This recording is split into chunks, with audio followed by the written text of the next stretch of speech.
سورہ یاسین بہت اہم سورت ہے. اس میں اللہ تعالیٰ نے واقعات بھی بیان کیے, اپنی قدرت کی باتیں بھی بیان کی, اور موت کے بعد دوبارہ زندگی پر جو اعتراضات ہوتے ہیں اس کو بھی اللہ نے بیان کیا. قرآن الحم سے لے کے والناس تک ایک ہی بات سمجھاتا ہے, ہم آزاد نہیں ہیں, ہم کسی کے غلام ہیں.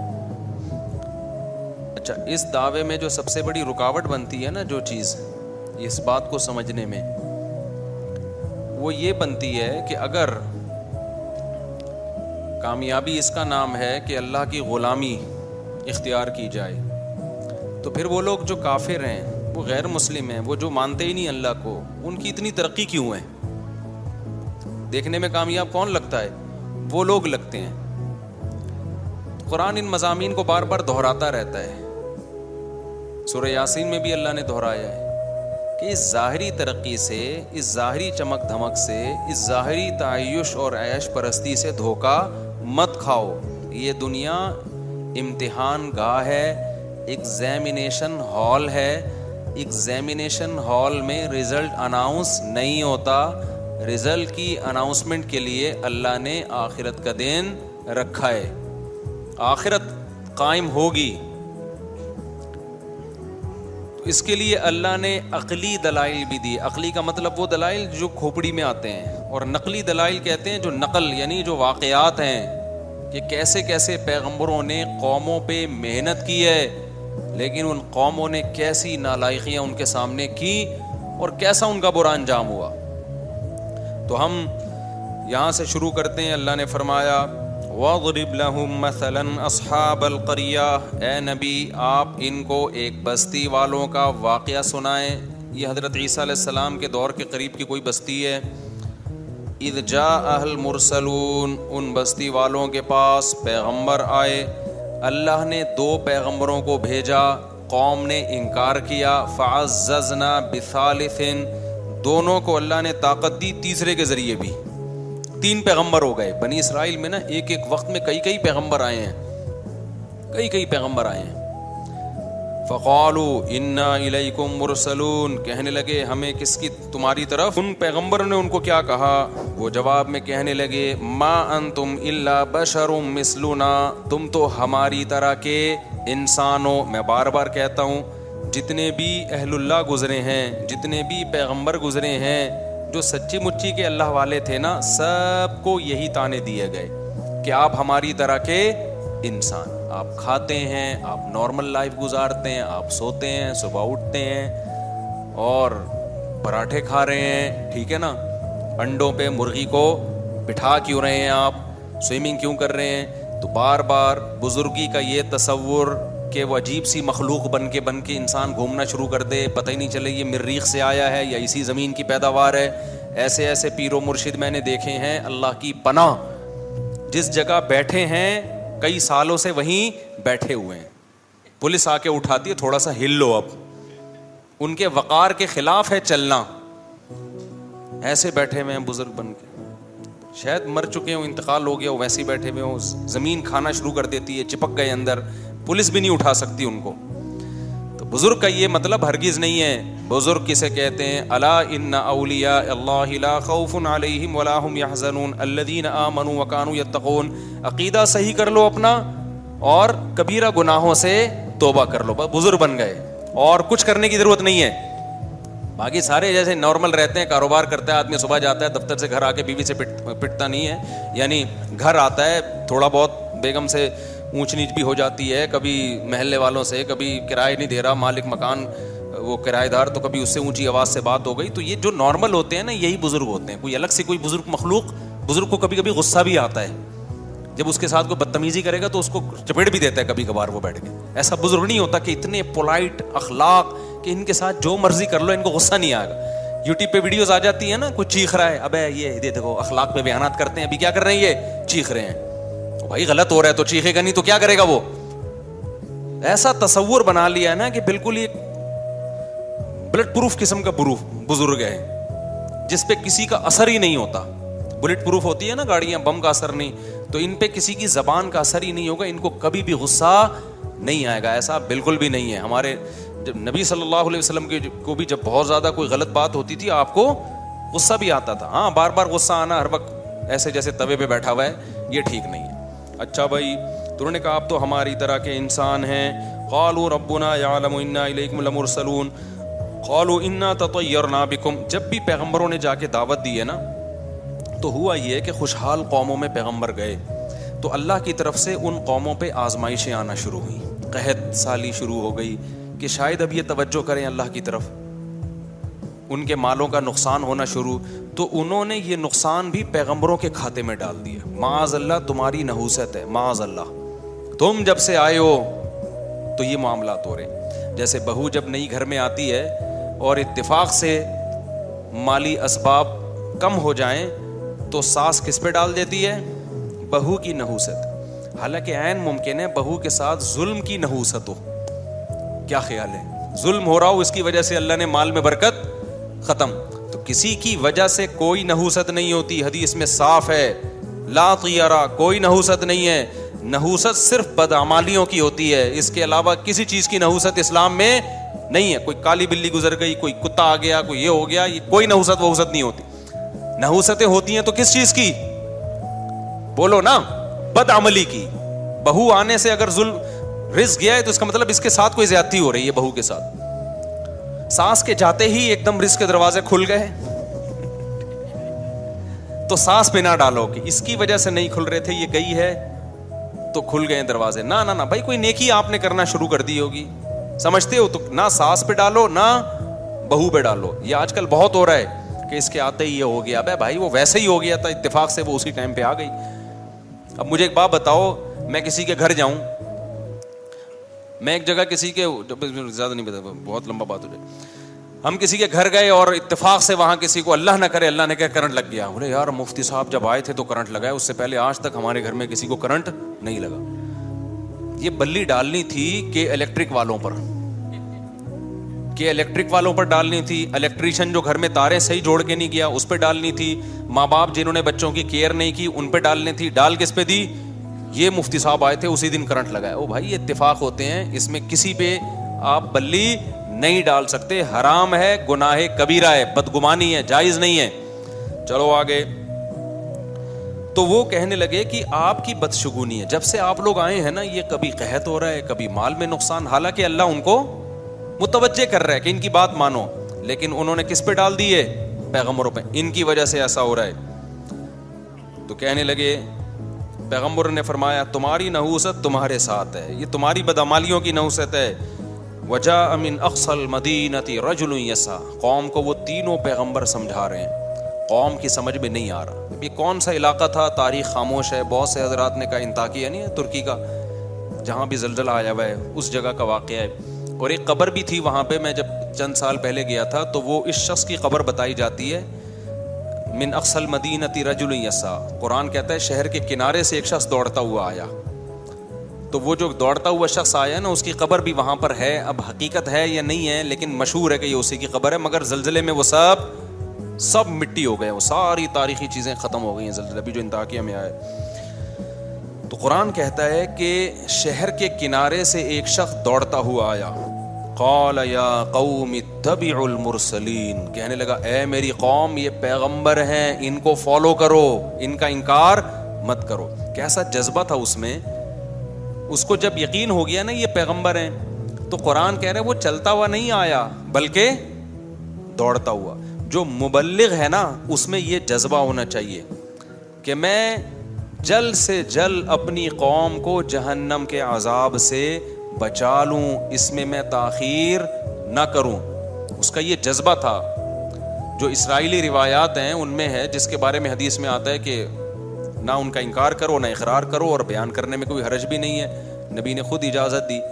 تورات اور انجیل میں بھی ہے نا اس طرح کے واقعات. تو حبیب نجار اس کا نام ہے. نجار کہتے ہیں بڑھئی کو, بڑھئی کا کام کیا کرتا تھا, جس کو کیا کہتے ہیں, ابے آج کل انگلش میں کیا کہتے ہیں, کارپینٹر تھا, نام اس کا حبیب تھا. تو وہ دوڑتا ہوا آیا اور کہنے لگا اے میری قوم, پیغمبروں کی اتباع کرو. اتبعوا من لا يسألكم اجرا وهم مهتدون. دیکھو ان کے اندر دو ایسی چیزیں ہیں جس سے پتہ چلتا ہے کہ یہ واقعی پیغمبر ہے.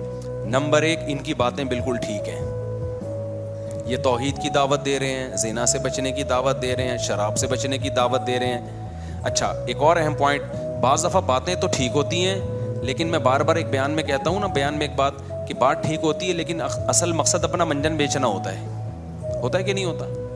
جیسے بس والا جب بس میں چڑھتا ہے, بس میں جب آپ سفر کرتے ہیں, ایک بندہ چڑھتا تھا, ہمیں اب پتہ نہیں چڑھتے ہیں کہ نہیں چڑھتے, پہلے زمانے میں وہ پہلے نماز کی ترغیب دے گا, درود و سلام کا نظرانہ پیش کرے گا, پھر وغیرہ وغیرہ بہت ساری, آخر میں چندہ مانگنا شروع, یا پھر اپنی وہ ٹافی بیچنا کہ گلے کو صاف کرتی ہے, پھیپھڑوں کو آرام پہنچاتی ہے, 5 روپے کی ٹافی ہے اور ٹی بی ختم کر دے گی, پھیپھڑوں کا کینسر ختم کر دے گی, تو قیمت صرف کیا ہے؟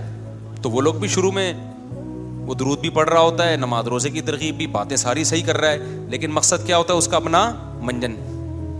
تو بعض دفعہ مذہب کا لیبل لگایا جاتا ہے, باتیں ساری صحیح ہوتی ہیں, لیکن پیچھے کیا ہوتا ہے؟ آپ کا مفاد, ریاست چاہیے یا پیسہ چاہیے ہوتا ہے. تو کتنا عقل مند تھا وہ شخص جو بڑھئی کا کام کرتا تھا, لیکن اس نے کہا ہے میری قوم, یہ 2 صفات ان میں ایسی ہیں جن سے صاف پتہ چلتا ہے کہ یہ سچے لوگ ہیں, یہ جھوٹے نہیں ہیں. نمبر 1, یہ تم سے کوئی اجر کا مطالبہ نہیں کر رہے, اس دعوت میں ان کا دنیا کا کوئی فائدہ نہیں ہے, بلکہ پوری قوم کی مخالفت. اس سے پہلے قرآن میں ہے کہ انہوں نے کہا کہ ہم آپ کو پتھروں سے مار کے ہلاک کر دیں گے, یہ دھمکیاں مل رہی تھیں ان پیغمبروں کو, رجم کریں گے. سمجھ رہے ہو کہ نہیں سمجھ رہے؟ یعنی ایسے ہی قتل نہیں کریں گے, زمین میں گاڑ کے پتھروں سے مار کے ہلاک کر دیں گے اگر دعوت سے پیچھے نہیں ہٹے, اور وہ پھر بھی اپنی دعوت سے پیچھے نہیں ہٹے. تو اس شخص نے کہا کہ دیکھو اتنی بڑی موت کی دھمکی, اور وہ دھمکی پر غالب بھی ہے کہ یہ عمل کریں گے کیونکہ قوم زیادہ ہے, یہ کتنے ہیں؟ یہ تو تھوڑے سے ہیں. اتنی بڑی دھمکی, نہ ان کا پیسوں کا مفاد, نہ ان کو عہدہ چاہیے, نہ ریاست چاہیے, اور وہم مہتدون, اور بات بھی ان کی کیا ہے؟ درست ہے, خود بھی پھر اس پر خود بھی عمل کر رہے ہیں. تو ایسے لوگوں کی اتباع کیوں نہیں کرتے؟ سمجھ میں آ رہی ہے کہ نہیں آ رہی ہے؟ آج کے حالات میں ان آیتوں کو اپنے اوپر منطبق کریں. علماء آپ سے کیا کہتے ہیں بھائی کہ نماز پڑھو اور ہمیں 50 روپے دیا کرو ہر نماز کے. کیا ہو گیا میرے بھائی, 50 روپے دیا کرو. علماء یہ کہتے ہیں کہ روزہ رکھو اور ہر مولوی کو 1 روزے کے 100 روپے. کوئی فائدہ ہے آپ کے روزہ رکھنے سے مولوی صاحب کو یا علماء کو؟ کوئی فائدہ ہے؟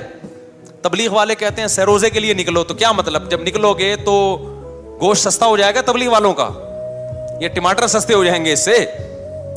کوئی اپنا کوئی کچھ بھی نہیں. وہ کہتے ہیں اپنا پیسہ لگاؤ, ہم بھی اپنا پیسہ لگا کے ہی آئے ہیں آپ کے گھر میں دعوت دینے کے لیے.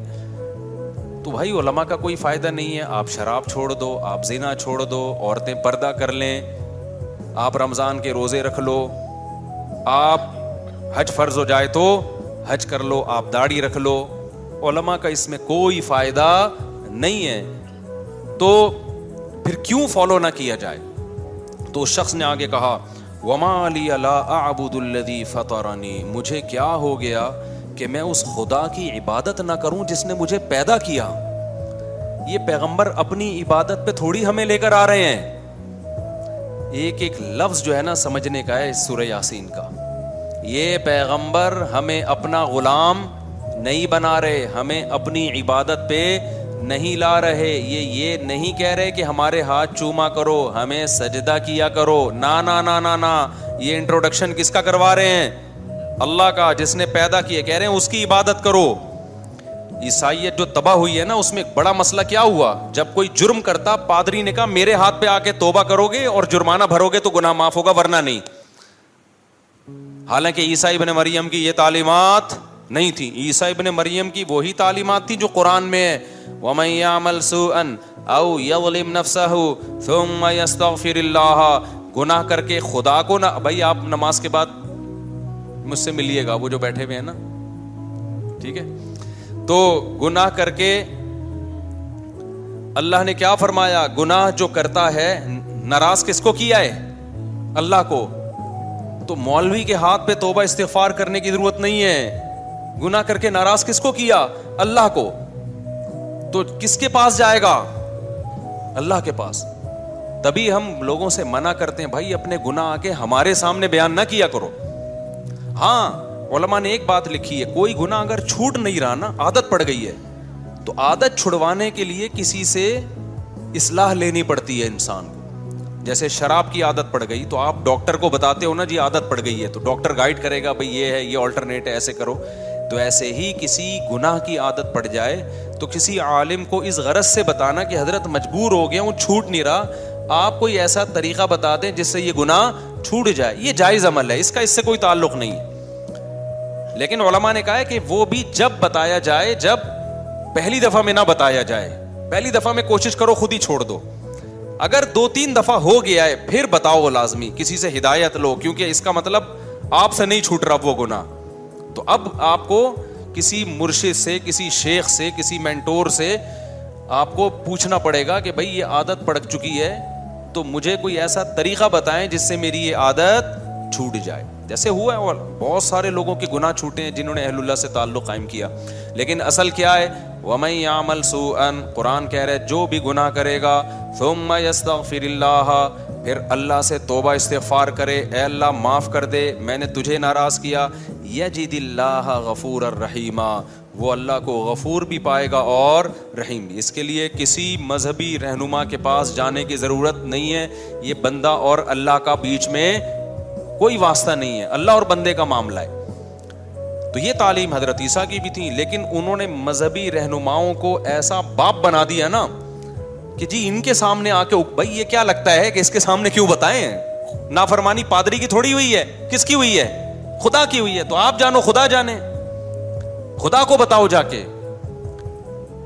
تو یہ قرآن کی تعلیمات. تو اس نوجوان نے کیا کہا, وَمَا لِيَ لَا أَعْبُدُ الَّذِي, ارے مجھے کیا ہو گیا, انداز دیکھو تبلیغ کا, مجھے کیا ہو گیا, لا اعبد الذی فطرنی, جس نے مجھے پیدا کیا, سب سے قریب ہے میرے, سب سے بڑا میرا محسن. ہم خود تھوڑی پیدا ہو گئے ہیں, اپنی قوم کو سمجھا رہا ہے کہ اے میری قوم, ہم آٹومیٹکلی خود بخود پیدا نہیں ہو گئے, کوئی تو ہے نا جس نے بنایا ہے, جس نے ہمیں بنایا ہے یہ ہمیں اس کے قریب کر رہے ہیں, اس کی عبادت پہ لگا رہے ہیں. وَإِلَيْهِ تُرْجَعُونَ, اور ہم نے لوٹ کے بھی ادھر ہی جانا ہے. اینڈ ہمارا کیا ہوگا, یا تو اس دنیا میں ہمیشہ کے لیے آئے ہوتے, کبھی مرنا ہی نہ ہوتا, پھر جو مرضی کرتے, جانا بھی اینڈ میں کدھر ہے, خدا کو منہ دکھانا ہے, تو بچ کے جا کہاں سکتے ہیں. تو کتنی معقول بات کر رہے ہیں یہ پیغمبر, اس میں کون سی ایسی بات ہے جس کو غلط کہا جائے. دیکھو اس قوم کی کھوپڑی میں یہ باتیں نہیں آ رہی تھیں, آپ لوگ کی کھوپڑی میں تو آ رہی ہیں نا, کیا خیال ہے, تو پھر کر لو نا عمل میرے بھائی, برائی چھوڑ دو, توبہ کر لو اللہ سے, سارے لڑکیوں کے نمبر اپنے موبائل سے بلاک کر دو. وہ نہیں کریں گے, وہ نہیں کرے گا بھائی. تو ایسا دین اللہ کو کیا کرنا ہے بھائی, جب تم اپنی ساری خواہشات افطاری میں آ کے بیٹھ جاتے ہو پکوڑے کھانے کے لیے, تو پورے دین کو فالو کرنا پڑے گا. تو نکال دو اپنے موبائل سے, بلاک کر دو سب. صرف نکاح کا راستہ ہے آپ کے لیے, نکاح کے علاوہ کوئی اور راستہ اللہ نے حلال نہیں کیا, اس کا عذاب ہے, حساب دینا پڑے گا. یہ بھنگی اور چماروں کا کام ہے گرل فرینڈ رکھنا. جو پیغمبر اور پیغمبروں کے طریقے کو فالو کرتے ہیں وہ بھنگیوں اور چماروں والے کام نہیں رکھتے, گدھے گھوڑوں کا کام ہے فزیکل ریلیشن.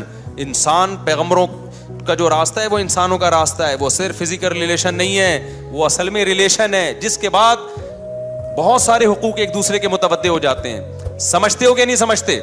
آگے چلتے ہم. انی آمنت بربکم فاسمعون.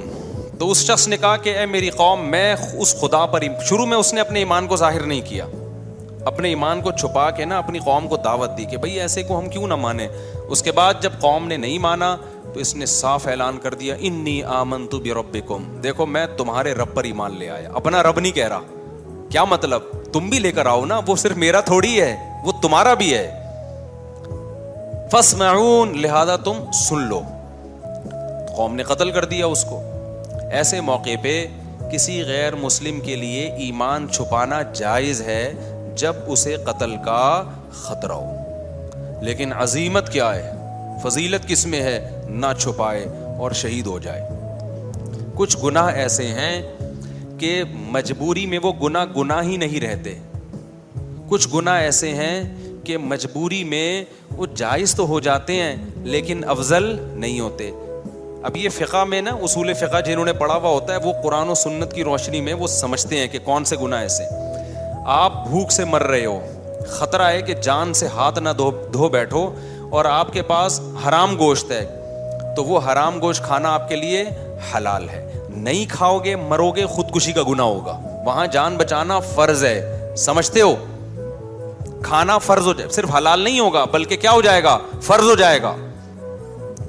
آپ کی جیب میں پیسے ختم، بھوک سے بلک رہے ہو، پیسے ہی نہیں ہیں، مر رہے ہو، سامنے نظر آئی ایک تندور، نظر آیا روٹیاں گرم گرم، خوشبو سے کلابازیاں کھانا آپ نے شروع کر دی. اب آپ نے بیان سنا ہے چوری کرنا بہت بڑا جرم ہے، اور بالآخر آپ آہستہ آہستہ آپ کا انا للہ ہونے لگا بھوک سے، تو وہاں آپ پہ چوری کرنا فرض ہو جائے گا. ڈکیتیاں نہ کرنا شروع کر دیں کہ کل سے بے روزگاری میں بندوقیں لے کے، اتنی چوری کہ جس سے موت سے بچ جائے. تو یہ صرف جائز نہیں ہو جائے گا چوری کرنا، بلکہ یہاں چوری کرنا آپ پر واجب ہو جائے گا. شریعت کہے گی بھائی تو جان بچا، اگر تیرے پاس پیسے نہیں ہے کسی طرح جا تندور پہ کسی طرح لڑ کے روٹی لے کے کھا لے، جان بچ جائے گی. پھر کیا ہوگا جب بچ جائے گی؟ پھر کوشش کر اب اس کے پیسے کیسے ادا کرنے میں، معاف نہیں ہوں گے وہ پیسے. اس کو بول دے بھائی میں مر رہا تھا، میں نے کھا لیا، جو اکھاڑنا ہے اکھاڑ لے، ٹھیک ہے نا. باقی یہ کہ معاف کر دے تو اچھا ہے، نہیں تو پھر میں مزدوری کروں گا، جب پیسے ویسے ہوں گے تو میں نے ڈائری میں نوٹ کر لیا، یا میں نے دماغ میں نوٹ کر لیا کہ اتنے پیسے میں نے تجھے دینے، وہ پیسے اس کے اوپر واجب ہو جائیں گے. لیکن ایسے موقع پہ چوری کرنا کیا ہو جائے گا؟ فرض. لیکن رمضان کا روزہ اگر کوئی آپ سے کہتا ہے توڑ دو، بندوق رکھ دی، تو علماء نے فقہا بیان کرتے ہیں کہ توڑنا جائز تو ہے، لیکن اگر نہیں توڑو گے، ڈٹ جاؤ گے، تو شہادت کا ثواب ملے گا. سمجھتے ہو گے نہیں سمجھتے؟ اب یہ مسائل میں باریک فرق ہے، اسی کے لیے علم حاصل کیا جاتا ہے. جن کے پاس نالج نہیں ہوتی، پراپر وے میں علم حاصل نہیں کیا، وہ سب مسائل کو آپس میں کیا کر دیتے ہیں؟ گڑبڑ. اسی طرح یاد رکھو کہ اگر کسی نے آپ کو گن پوائنٹ پہ بولا کہ کافر بن جاؤ، کلمہ کفر زبان سے بولو میں ہندو ہوں، بولو میں عیسائی ہوں، اسلام چھوڑ دو، تو جان بچانے کے لیے اسلام چھوڑنا ایسے موقع پہ اوپر سے، دل سے نہیں، صرف زبان سے کلمہ کفر کہنا کیا ہو جائے گا؟ جائز. ایسے موقع پہ گناہ نہیں ملے گا. لیکن آپ اگر ڈٹ گئے نہیں بھائی میں لا الہ الا اللہ کا قائل ہوں، میں اپنے آپ کو ہندو کسی قیمت پہ نہیں کہوں گا، میں عیسائی نہیں کہوں گا، میں توحید پرست مسلمان ہوں، جو اکھاڑنے اکھاڑ لے، اور اس نے مار دیا، تو خودکشی کا گناہ نہیں ہوگا بلکہ کیا ہوگا؟ بہت بڑی شہادت. اس کو کہتے ہیں عزیمت. عزیمت یہی ہے کہ ڈٹ جائے. تو اسی طرح کوئی ہندو مسلمان ہوتا ہے، عیسائی مسلمان ہوتا ہے، اس کو خطرہ ہے بہت زیادہ ماریں گے، قتل کر دیں گے، تو اس کے لیے جائز ہے کہ زبان سے اقرار نہ کرے، دل میں مسلمان ہو جائے. اللہ بخشیں گے قیامت کے دن، اس کو ایمان والوں میں شامل کریں گے. لیکن اگر وہ ڈٹ جاتا ہے کہ نہیں بھائی مجھے مار دو، میں شہادت کے لیے تیار ہوں، تو یہ بہت بڑی شہادت ہے، اس میں بہت بڑا اجر ملے گا، جیسے کہ اس کو ملا. یہ ڈٹ گیا. ڈٹنے سے فائدہ ہوتا ہے کہ موٹیویشن بہت ملتی ہے سامنے والے کو، یار اتنا مضبوط تو کچھ ہوگا نا، اس میں جان ہوگی اس مذہب میں، تبھی تو ڈٹ گیا ہے. تو وہ جو نجار تھا نا وہ بھی ڈٹ گیا. جب قوم پیغمبروں کو دھمکیاں دے رہی تھی ہم پتھروں سے مار کے ہلاک کریں گے، تو اس کو تو زیادہ دھمکیاں دیں گے، تو ہماری قوم کا آدمی ہے بھائی، تو ادھر کیسے چلا گیا؟ تو اس نے کہا انی آمنت بربکم فاسمعون، میں رب پہ ایمان لے آیا ہوں. جیسے حضرت عمر ڈٹ گئے تھے نا نبی کے دور میں، جب مکہ میں لوگ مسلمان ہو رہے تھے تو چھپ کے مسلمان ہوتے تھے، کیونکہ بہت زیادہ خطرات تھے، بہت ظلم ہوتا تھا جو مسلمان ہو جاتے.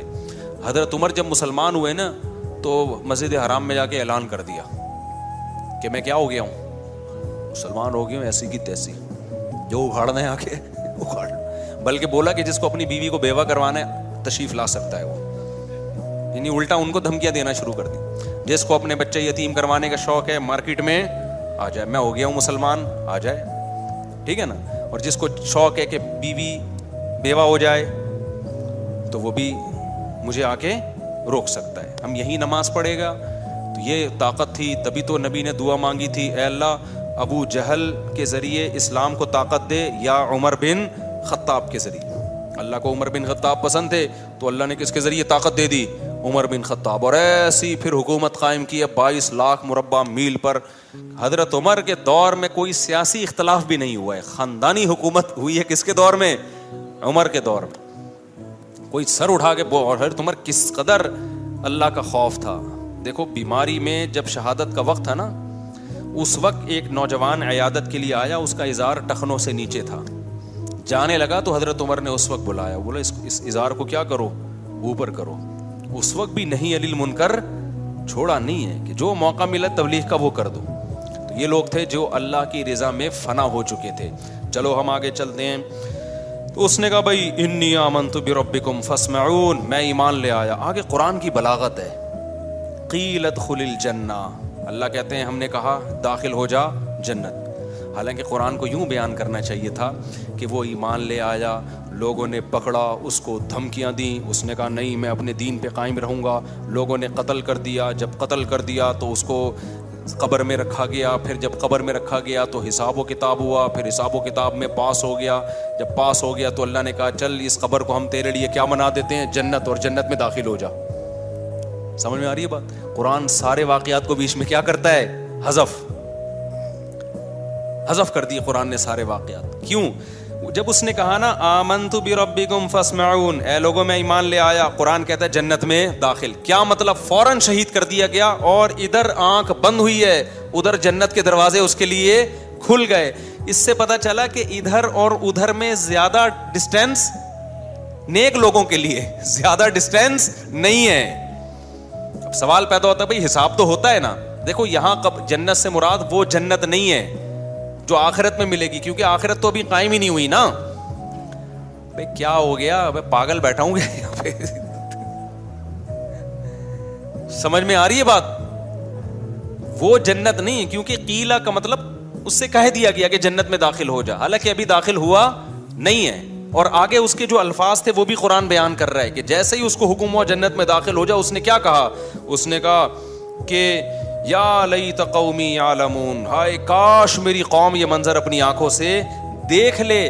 بما غفر لی ربی, میرے رب نے میری خطاؤں کو کیسا معاف کیا. وجعلنی من المکرمین, اور کیسا مجھے پروٹوکول مل رہا ہے یہاں پہ.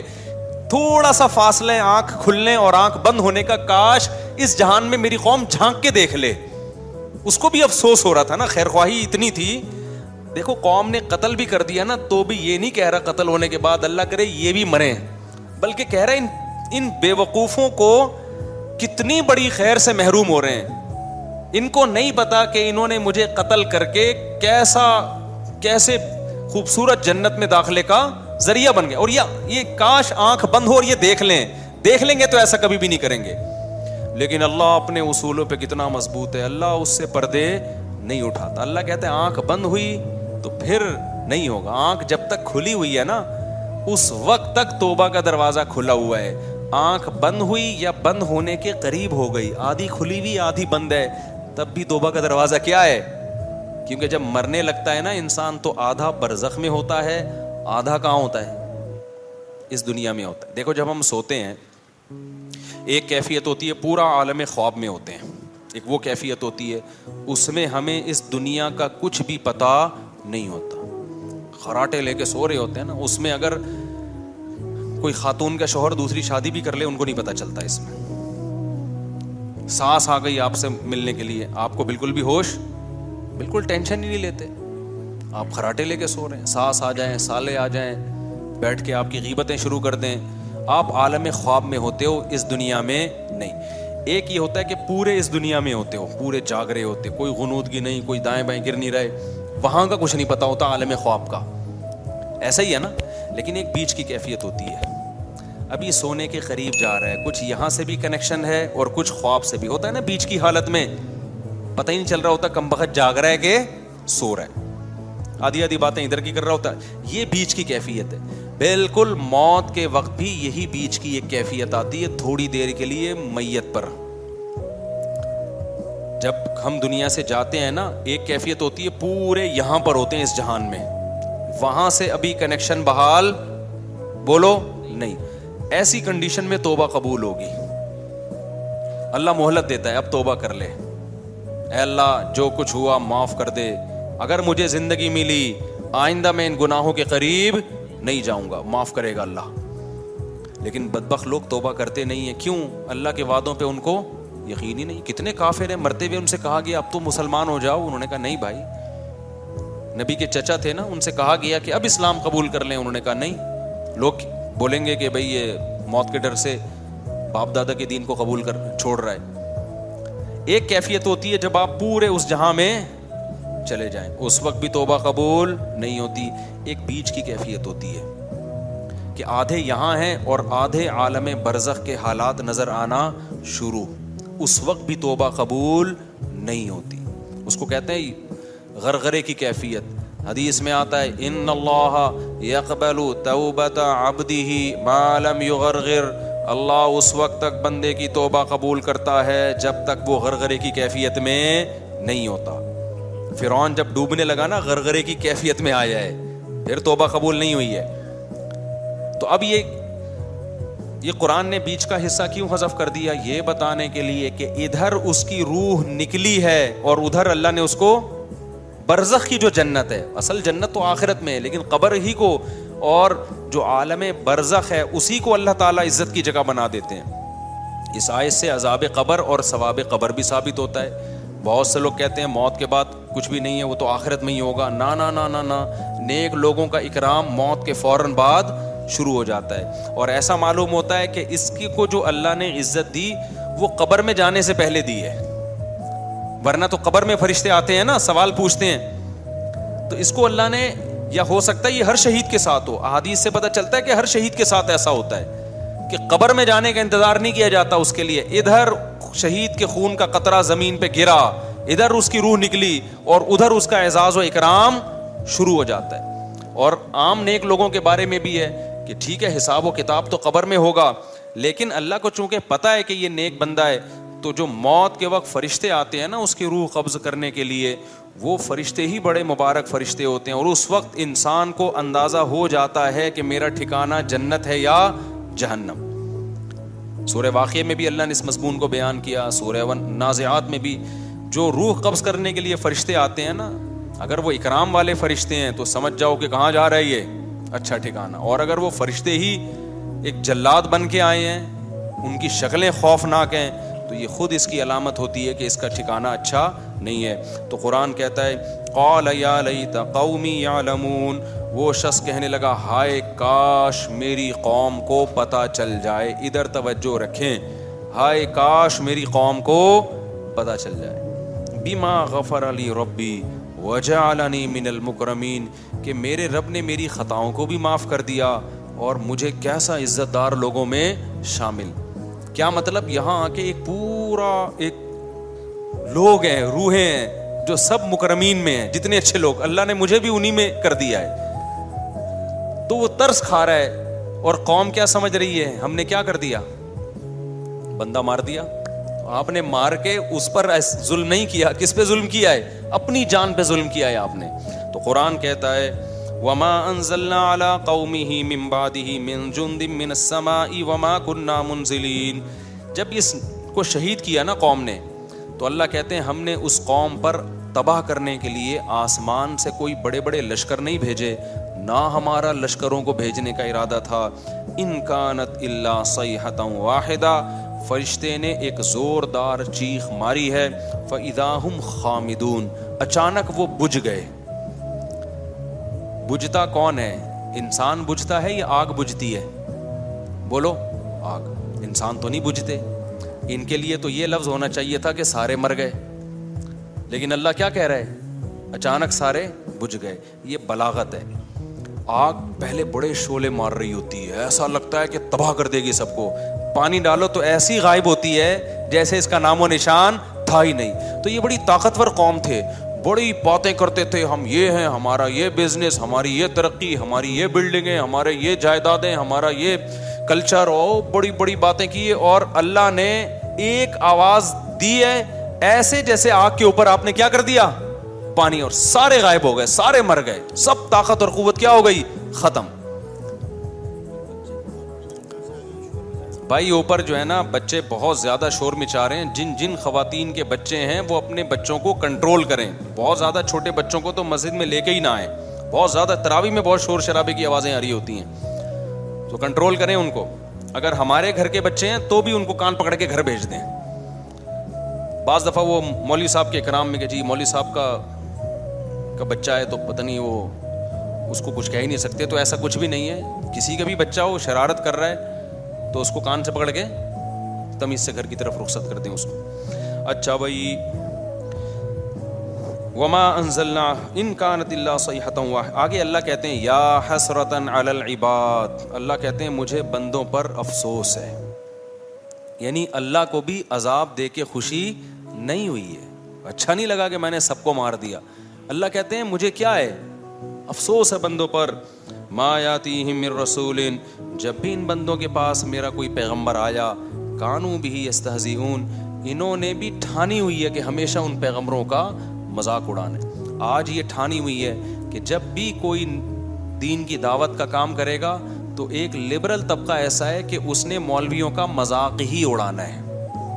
اس نے کیا کرنا ہے, مذاق ہی اڑانا ہے. تو یہ وہی چیز ہے. انبیاء, علماء انبیاء کے وارث ہوتے ہیں. اب انبیاء نہیں ہیں تو ان کے وارث کون ہیں؟ تو یہ اس کا خوب خیال کیا کرو کہ جو لوگ علماء کا مذاق اڑاتے ہیں آہستہ آہستہ ایمان سے دور, کیونکہ دین تو وہیں سے سیکھا جاتا ہے نا. نتیجہ کیا نکلتا ہے؟ پھر میں بار بار بتاتا ہوں کہ سارے ایک جیسے نہیں ہوتے. اگر آپ کہتے ہو فلاں 2 نمبر نکلا, فلاں 2 نمبر نکلا, تو بھائی وہ 2 نمبر ہے نا. کسی 2 نمبر کی وجہ سے سب کو کہنا کہ سارے کیا ہوتے ہیں. جیسے جھوٹے نبی بھی تو آئے ہیں نا, آپ کو دلائل سے پتہ چل گیا یہ جھوٹا نبی ہے, یہ جھوٹ بول رہا ہے. معاذ اللہ آپ نے سارے پیغمبروں کو برا بھلا کہنا شروع کر دیا کہ جس نے بھی نبوت کا دعویٰ کیا سب کیا ہے, معاذ اللہ نقل کفر 2 نمبر ہیں. تو یہ تو خدا کے غضب کو دعوت دو گے نا. آپ یہی بولو گے بھائی یہ کیا ہے, یہ 2 نمبر ہے, یہ جھوٹا نبی ہے. تو اسی طرح کوئی جتنے بھی علماء دنیا میں پائے جاتے ہیں, کہیں آپ نے 2 نمبر مولوی دیکھ لیے تو اب یہ کہنا کہ مولوی کیا ہوتے ہیں 2 نمبر, یہ بڑا خطرناک جملہ ہے, بڑا خطرناک جملہ ہے. تو کیونکہ علماء انبیاء کے وارث ہوتے ہیں. آگے اللہ تعالیٰ فرماتے ہیں وآیۃ لہم الارض المیتہ, اللہ فرماتے ہیں کہ پیغمبروں کو ہم جب بھیجتے ہیں تم پیغمبروں کا مذاق اڑاتے ہو, حالانکہ ہمیں اپنی توحید, اپنی قدرت, اپنے وجود کو ثابت کرنے کے لیے پیغمبر کو بھیجنے کی ضرورت نہیں ہے. اسی زمین میں اتنی نشانیاں ہیں جنہیں دیکھ کے تمہیں خدا کے وجود پر یقین آ جانا چاہیے. وہ 1-2 آیتیں پڑھ کے بس بیان ختم کرتا ہوں. وہ کہتے ہیں, اللہ تعالیٰ کہتے ہیں اس زمین کو دیکھو, یہ مردہ پڑی ہوتی ہے, کوئی کھیتی نہیں ہے اس میں, گوبر, مٹی, پانی, یہی ہوتا ہے نا. اس وقت سائنسدان کیوں نہیں بولتے اس میں خربوزے اگیں گے, اس میں تربوز اگیں گے, اس میں, وہ تو اپنی آنکھوں سے دیکھ رہے ہیں تو کہہ رہے ہیں نا. اب تو دیکھ لیا نا کہ بھائی آم کے بیج سے کیا پیدا ہوتا ہے, آم. دیکھا نہ ہوتا نا پھر سائنسدانوں کے حوالے یہ چیزیں کرتے, کہتے بھائی یہ کچھ بھی نہیں ہوگا, کچھ بھی نہیں ہوگا یہ. لیکن اللہ کہتے ہیں احییناہا, ہم اس زمین کو زندہ کر دیتے ہیں. تم اس میں ایک بیج ڈالتے ہو, اس بیج سے تناور درخت, اس درخت میں پھر پھول, پھر ان پھول پہ مکھیاں بیٹھتی ہیں, نر مادہ پھولوں کا ملاپ ہوتا ہے, پھر اس میں کچا سا پھل پیدا ہوتا ہے, پھر وہ پھل بڑا ہوتا ہے, پھر اس پھل کو کاٹتے ہو, وہی گٹلی اس کے اندر ہوتی ہے جو تم نے زمین میں دفن کی ہوتی ہے.